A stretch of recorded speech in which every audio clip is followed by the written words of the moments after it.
我都没有想到5万块钱就能解决的问题，然后拖了这么多年，我也没有去看过这个问题。我这么多年，我一直以为我是第一例，还以为你是第一例啊。对，我真的。那个小刘啊，你是从小在上海长大的啊，但是你这个腿呢是先天性的残疾，对吧？有一高一低的走路，也是从小啊被老师、还有同学、还有家里人啊会被他们嫌弃，是吧？对的。那么我想问一下，你为什么小时候没有去看这个病呢？小时候我外婆她第一时间发现我的问题，然后有带我去就我们老家的医院，然后去看过，拍过一片，然后那个医生就当时就是说你这个要做手术。那会儿你还没来上海了，对吧？那个时候我还小，我才2岁，我刚刚学会走路的时候。你外婆带你去看的？对，我外婆带我去看了一下，然后那个医生说，他说你这个手术可能要个10-20万，但我的概念就一直被那个10-20万。然后给就是盖住了。对，你老家的话，零几年的话要10-20万，对你们家来说那是一笔巨款来，相当于。对，对于我们普通家庭来说，真的是一笔巨款。对，我再问你一下啊，就是你小时候你外婆带你看了之后，听到10-20万就带你回家了，想对吧？不可能治了这个。那个时候也没有说不给我治，就是说如果装上了，如果说我的骨骼还会发育的话，我还会变成现在这个样子。那如果说你做完手术最终还是会变成这个样子，那还不如不做了。就是说你那个时候还在发育，不太建议你做手术了。对，医生说，他说你这个要等你的骨骼定型了。医生说的。对，医生说，他说要等你这个骨骼定型以后，然后装一个假的，然后在里面，然后才能像正常人的走路，但是得40岁以后。那我心想，40岁以后啊，都在我的理念里面，就是能40岁都已经还做什么呢？对呀，我在想一半的人生都过了，那我还要去做这个手术干嘛啊？我想问一下，你这个脚到底是这个膝盖有高低，还是哪一块部分有高低啊？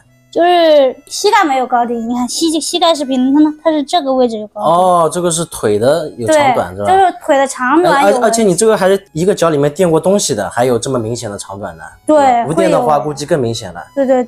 前面说2条腿差6厘米吧，对吧？对，因为残疾证它的那个要求也是，好像差6公分的话，它就可以。正好6公分就可以了。去办。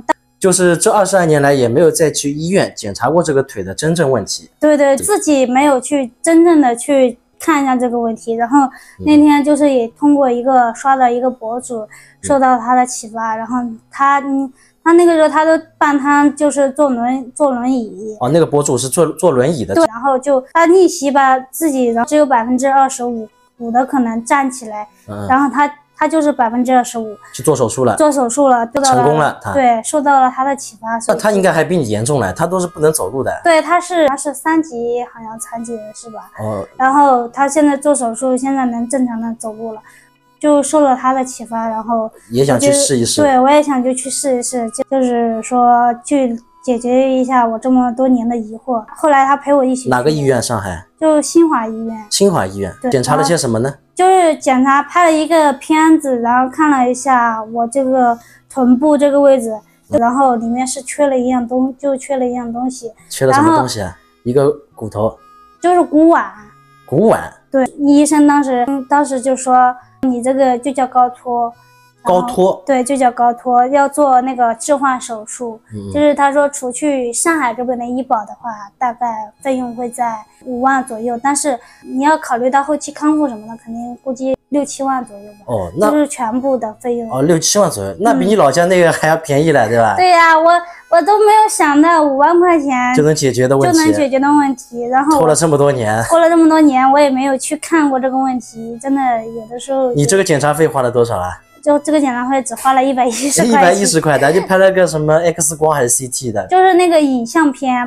然后挂了个号40块钱。听讲好像在那个医生看来，你这种好像很常见是吧？对，那个医生的口气就好像是一个普通的小感冒。然后我当时很惊讶的，然后我跟那个医生说，我说我以为我是第一例，然后那个医生说，其实现在很多人有。你还以为你是第一例啊？对，我真的我这么多年我一直以为我是第一例，其实在很早以前，好像这个纳入医保也是近几年的事情，以前的话的确做下来到可能要个10几20万吧。然后因为自从我发了那个视频以后，就也有很多跟我类似的人，然后他们有说过他们以前花过多少钱。